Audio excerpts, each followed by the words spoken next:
El 13 de junio de 1952, el gobierno presidido por David Ben-Gurión creó la Comisión de Energía Atómica de Israel y colocó al frente a Ernst David Bergman, que organizó el núcleo científico y técnico del proyecto nuclear israelí.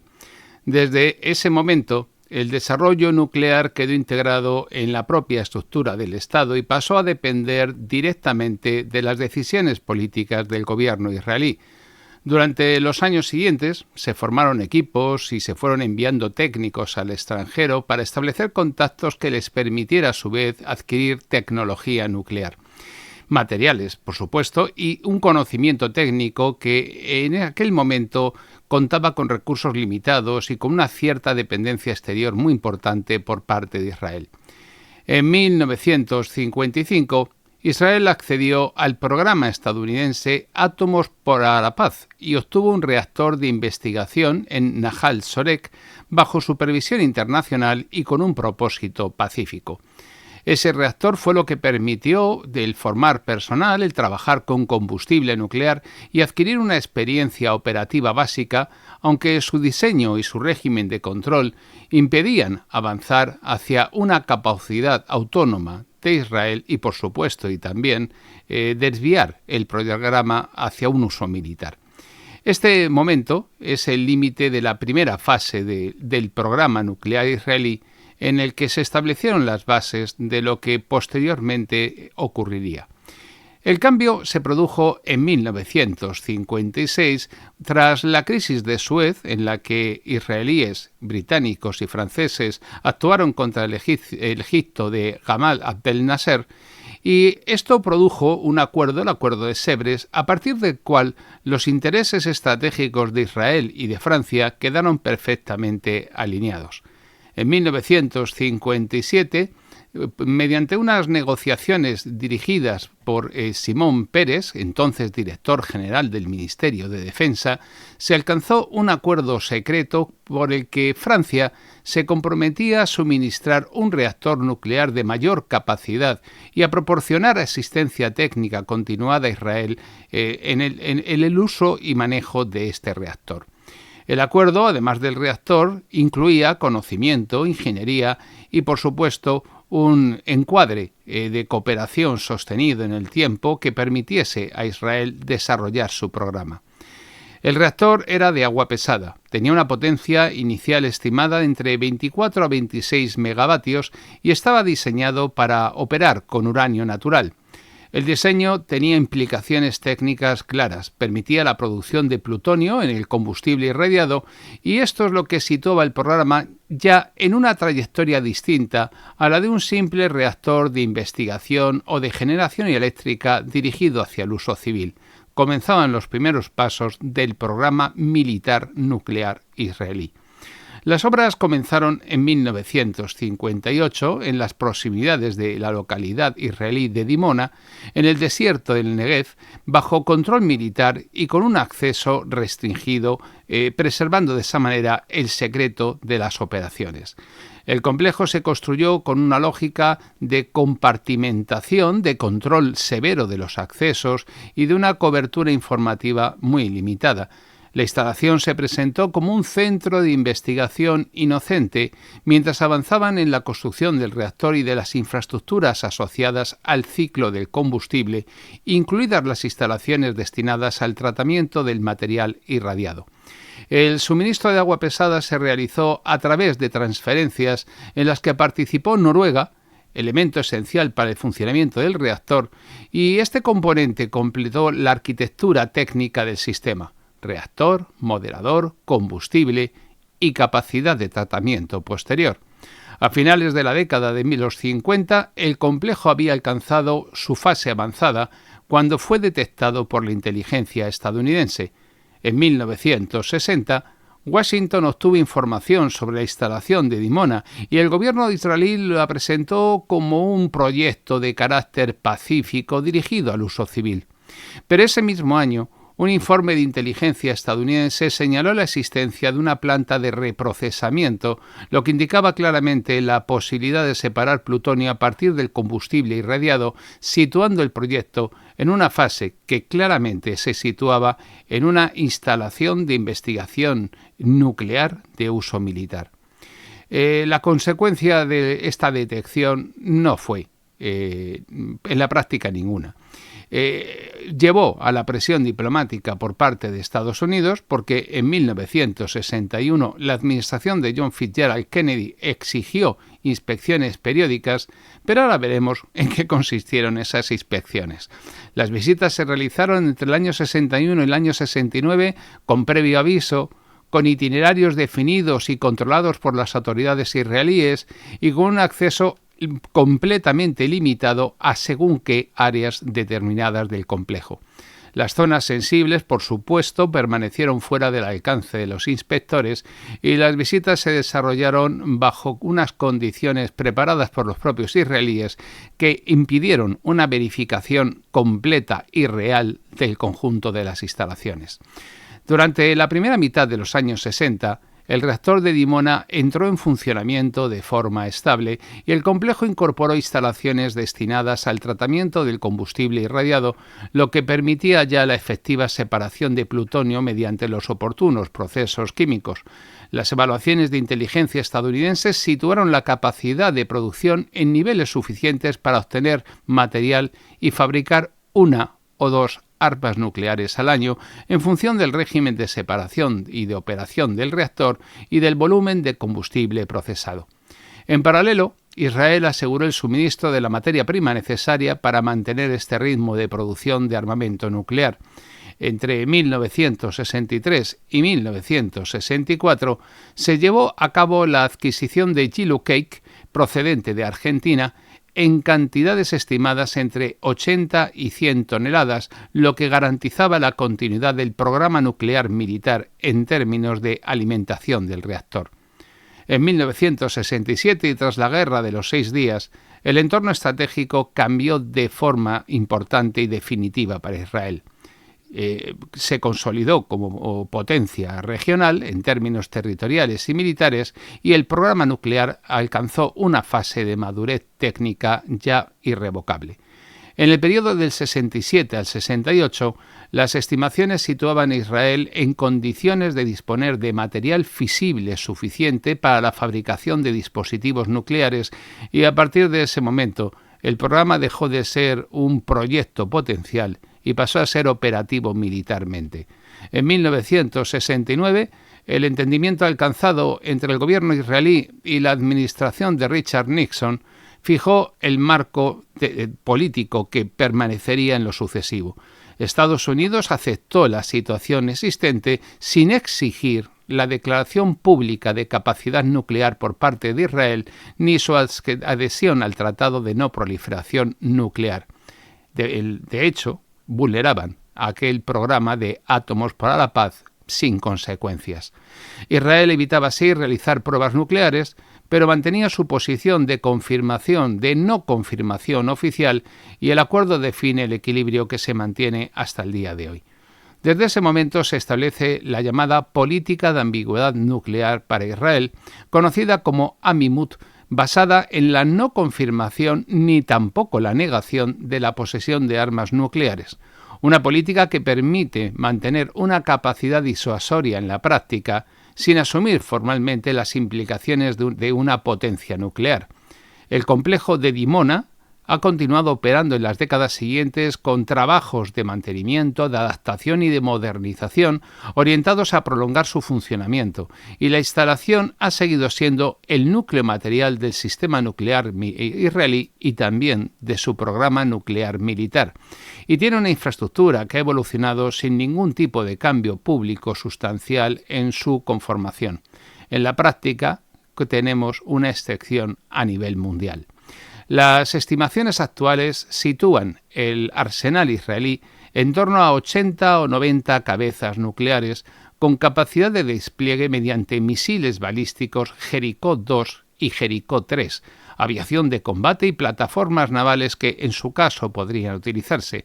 Este conjunto es lo que configura el sistema de disuasión nuclear israelí, asentado en una capacidad material desarrollada desde la década de 1960 y sostenida hasta el presente. Y en esta clave geopolítica del día, hoy vamos a verlo.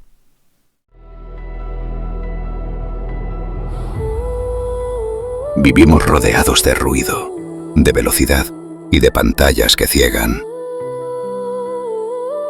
Hemos aprendido a movernos sin rumbo, a trabajar por inercia, a hablar sin decir nada.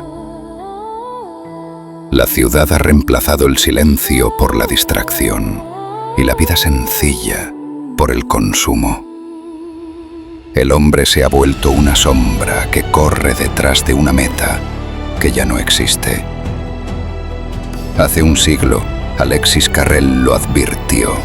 El progreso ha hecho al hombre poderoso, pero no sabio ni feliz. La incógnita del hombre es una llamada a despertar, a mirar lo que somos antes de que la técnica decida por nosotros. Spengler lo anticipó cuando escribió que cuando el alma creadora se agota y su impulso vital se solidifica en técnica, dinero y organización, deviene la decadencia de la sociedad y del hombre. Porque aún hay esperanza si el hombre vuelve a conocerse a sí mismo. La incógnita del hombre de Alexis Carrel, con introducción de Francisco José Fernández Cruz Sequera y un anexo con los comentarios de Jacques de Maillet. A la venta en Amazon.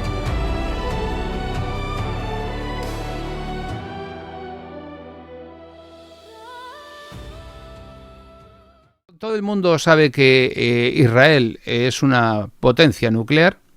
Nadie sabe por qué ni cómo. La gente en general lo da por hecho porque lo ha visto comentado en un canal o porque lo ha visto comentado en un chat o porque directamente ha visto una noticia donde eso se comenta. Pero exactamente el desarrollo, el origen y desarrollo del programa nuclear israelí no es algo habitualmente explicado ni comúnmente conocido. En este caso concreto, nos tenemos que remontar al día 13 de junio de 1952 con un gobierno presidido por David Ben-Gurión, que fue el que creó la Comisión de Energía Atómica de Israel. Apenas llevaba Israel como Estado 4 años cuando creó ya la Comisión de Energía Nuclear. Al frente de la misma colocó a Ernst David Berman, que asumió la dirección científica del programa nuclear israelí.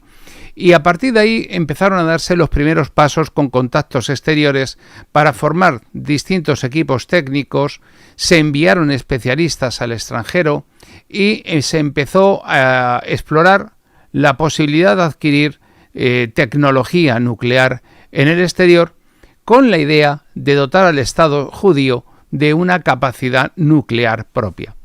En 1955, Israel accedió al programa estadounidense Átomos para la Paz y obtuvo que, por supuesto, era un programa que lo que buscaba era evitar la proliferación nuclear a cambio del desarrollo de la energía nuclear para usos civiles y la inserción de los países que se acogían al programa al Tratado de No Proliferación Nuclear.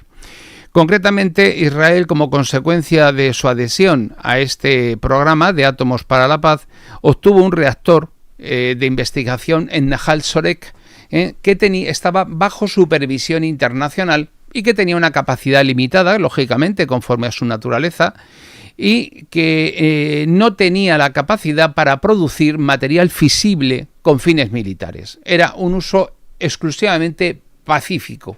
Por lo tanto, ya vemos que cuando Israel llevaba apenas 7 años funcionando, disponía de energía nuclear para su desarrollo, pero sin que ello supusiera una proyección militar.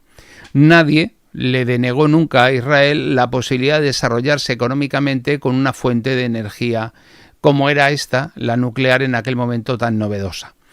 Obviamente, esto colocaba a Israel en una situación de dependencia exterior y dejaba abierta pues la búsqueda para Israel de lo que Israel buscaba, que era una solución que garantizase su independencia también en este terreno estratégico de la energía nuclear. En 1956, ustedes recordarán que el Reino Unido, Francia, junto con Israel, decidieron iniciar su última aventura colonial, que fue el asalto y toma del Canal de Suez, que en fechas recientes había nacionalizado el presidente egipcio a Gamal Abdel Nasser, que era pues el líder del nacionalismo paranavista, secularizado, nada de yihadismo ni de cosas raras, y acto seguido Estados Unidos concretamente respondió desautorizando aquello, combatiéndolo en la ONU, y fue el último rapapolvo que a las pretensiones imperiales británicas y francesas se le propinó antes de que asumieran el rol que les correspondía de potencias subordinadas, por mucho que ambas fueran potencias nucleares y por mucho que ambas se contasen pretendidamente y con más o menos motivos la una y la otra entre los vencedores de la Segunda Guerra Mundial. Al resto ni se le ocurrió ni se le pasó por la cabeza, obviamente. En 1957, bueno, aquí esto fue cuando se cerró con los acuerdos de Sèvres, que produjo esa convergencia estratégica con Francia, de Israel con Francia, que permitió, obviamente, ampliar el programa nuclear israelí. Estos acontecimientos del Canal de Suez no sirvieron para restablecer el imperio francés, pero sí sirvieron para abrir un canal de comunicación y de cooperación entre Francia e Israel de cara a expandir este programa nuclear. En 1957, a través de las negociaciones dirigidas por Simón Peres, que entonces era director general del Ministerio de Defensa, se formalizó un acuerdo secreto con Francia. Les recuerdo que la diplomacia secreta está prohibida por la Carta Fundacional de Naciones Unidas. Oiga, pues 10 años de Naciones Unidas y ya se la estaban pasando por donde les quepa, para que luego me acusen a mí de que yo me río de la Carta de las Naciones Unidas, de la Declaración de los Derechos Humanos y de todo lo que pintan. No, los que la redactaron y los que la propusieron son los primeros que han considerado que era un papel mojado, ¿no?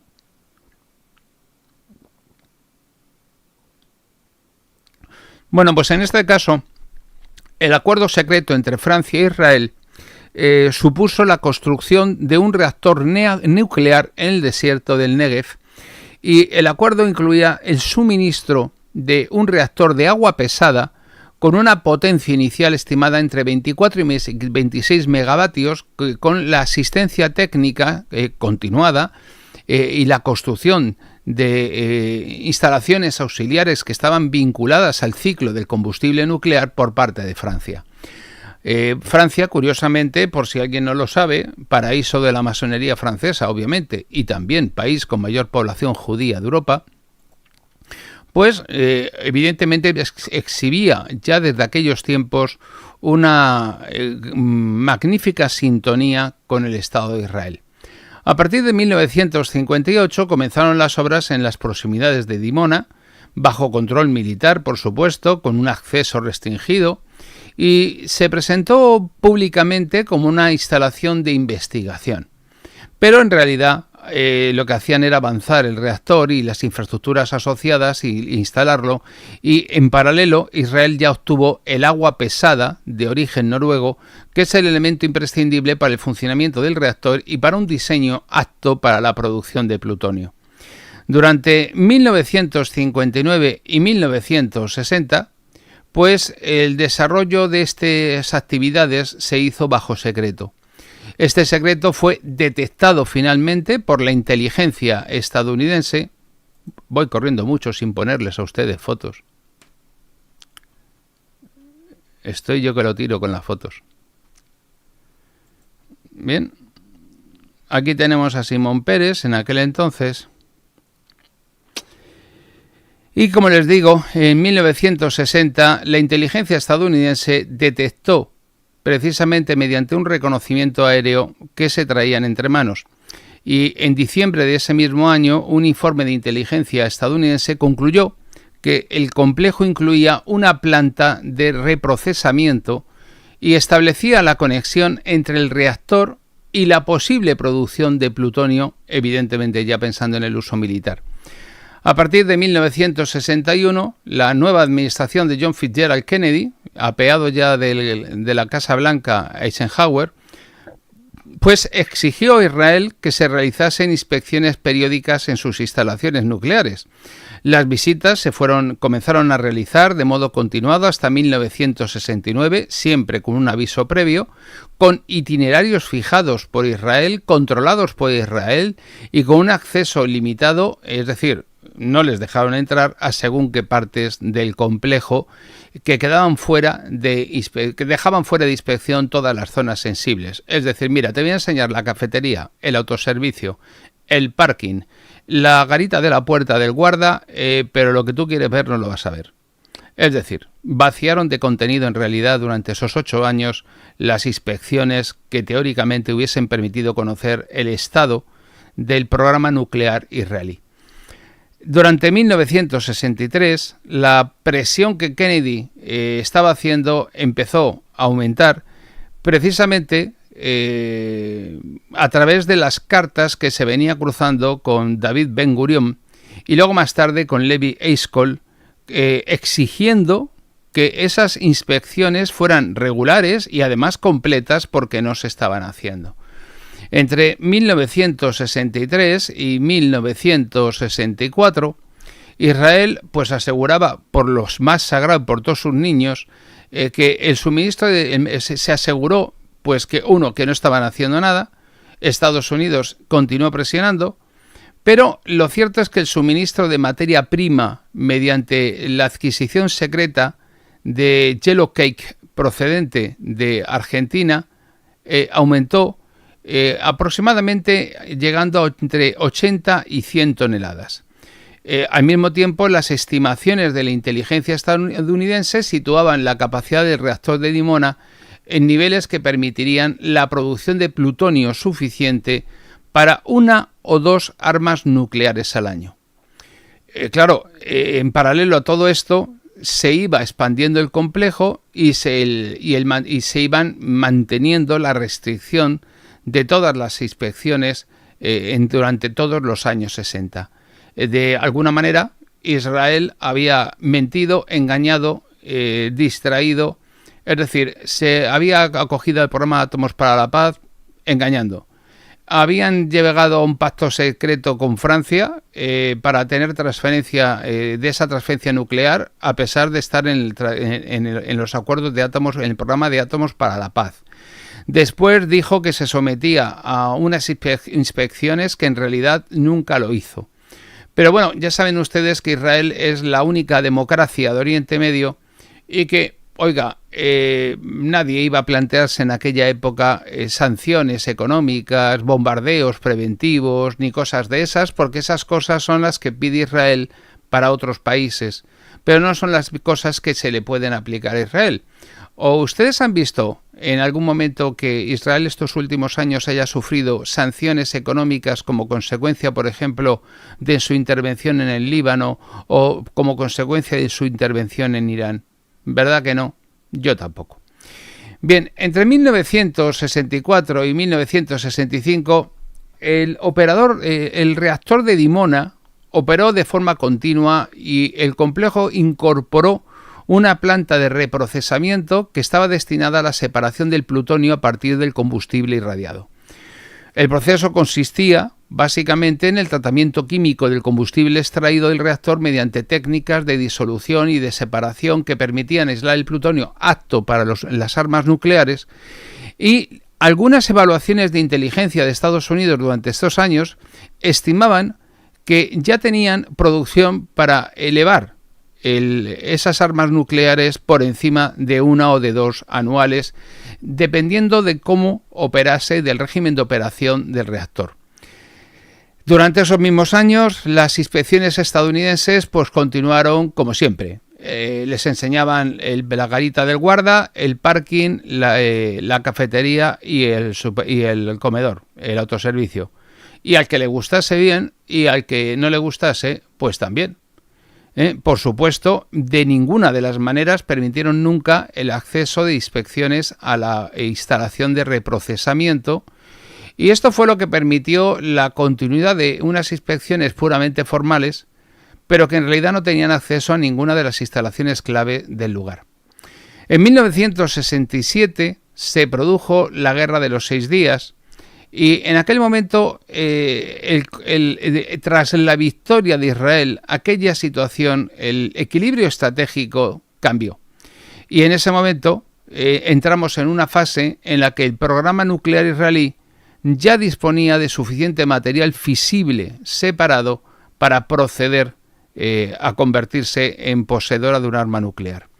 Entre ese año y el siguiente, el 68, nuevamente Estados Unidos, evaluaciones que se iban haciendo, consideraban que Israel estaba en condiciones de producir plutonio suficiente para varios dispositivos y eso convertía a Israel en una potencia con capacidad nuclear operativa, con disponibilidad efectiva de material para armamento.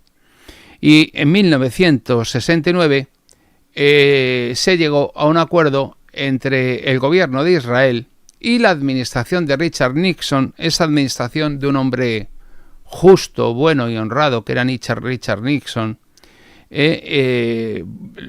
Por favor, entiéndase la ironía, que estableció, a pesar del Tratado de Átomos para la Paz al que se había acogido, de que eso suponía que Israel tuviera que firmar el Tratado de No Proliferación Nuclear, y a pesar de que todas las potencias nucleares venían obligadas a declarar su capacidad, pues el gobierno de Estados Unidos decidió libremente con Israel que no iba a exigir la adhesión de Israel a este Tratado de No Proliferación Nuclear y que tampoco iba a exigir que se efectuase la declaración pública de capacidad nuclear a la que supuestamente venía obligado. Eso sí, con la condición de que Israel no realizase pruebas nucleares ni introdujera de forma visible, no visible, armas nucleares en la región, en Oriente Medio. Y de esa manera nació la famosa política de ambigüedad nuclear, Amimut, que lo llaman, basada en que ni lo niego ni lo desmiento, que diría la Ovejas. Es decir, ni confirmo ni desmiento. Y desde ahí seguimos, desde el año 69, que cada vez que le preguntan a alguien a Israel, dice, ni confirmo ni desmiento. Y así estamos, que ni confirmamos ni desmentimos. Pero lo cierto es que desde ese momento el programa nuclear israelí permaneció fuera de los sistemas internacionales de control. Tomen nota, porque se está exigiendo a Irán que se someta a un control al que Israel no se somete, en el complejo de Dimona, que tiene desde entonces ya la friolera, así como quien no quiere la cosa, de 57 años, 56 años de funcionamiento, 57, ya prontito, en diciembre, 57 años de funcionamiento continuado, sin que se le haya sometido, bueno, pues por supuesto con los procesos de mantenimiento, de actualización técnica, pero sin control de ningún tipo. Las estimaciones que se hacen sitúan el arsenal israelí entre las más habituales, hay varias, entre 80 y 90 cabezas nucleares. Hay quien las eleva hasta 300. Bien, tienen vectores de lanzamiento que incluyen los misiles balísticos Jericó 2 y Jericó 3, tienen aviación de combate con capacidad de portar armas nucleares y también, por lo visto, según algunas evaluaciones, porque de esto no existe confirmación, también tienen capacidad de despliegue desde plataformas navales y de esa manera está clarito que tienen un sistema de disuasión nuclear sostenido en el tiempo sobre una capacidad no declarada y en un limbo que solo se reconoce en el mundo a un solo país, Israel. Ya tenemos explicada la excepcionalidad de Israel también en este aspecto. Hubo un escritor que se negó a obedecer, un autor irreductible, hostil a las ficciones de su tiempo, enemigo del consenso y ajeno a toda moralización tranquilizadora. Pío Baroja no fue un liberal ejemplar, ni un demócrata edificante, ni un humanista de manual. Fue un rebelde, y por eso sigue siendo incómodo. Baroja atacó el parlamentarismo y la democracia, asumió el conflicto como condición permanente, despreció el igualitarismo, afirmó la desigualdad de las razas y señaló sin rodeos a la ciudad moderna, a las masas, a los anarquistas, a los comunistas y a los que siempre han manejado el dinero como las fuerzas de la disolución. Sus coincidencias históricas con el nacionalsocialismo como fenómeno de su tiempo y con la obra de Spengler, leída de forma conflictiva, sin caricaturas ni filtros, forman parte del campo real en el que su pensamiento fue comprendido, combatido y discutido. Todo está ahí, en sus libros, en sus cartas, en sus palabras, ocultado por los que han hecho de Baroja un negocio. Ese Baroja es el verdadero, el que restituye Javier Nicolás a la cultura de nuestro tiempo, unitario, áspero, lúcido, sin concesiones, profundamente vasco, español y europeo. Un Baroja que fue fragmentado durante décadas, que aquí reaparece entero, con todas las aristas que lo hacen inaceptable para nuestra época. La Sociedad Spengleriana Española acompaña esta obra con un prólogo de Francisco José Fernández Cruz Sequera, que fija su valor en la recepción española de la obra de Spengler, devolviendo a Baroja el lugar que le corresponde en la crisis europea del siglo XX, sin corregirlo ni domesticarlo. Por eso Baroja sigue siendo un problema, y por eso debe ser leído hoy, para quienes prefieren la verdad a la paz. La rebeldía política de Pío Baroja, de Javier Nicolás, a la venta en Amazon.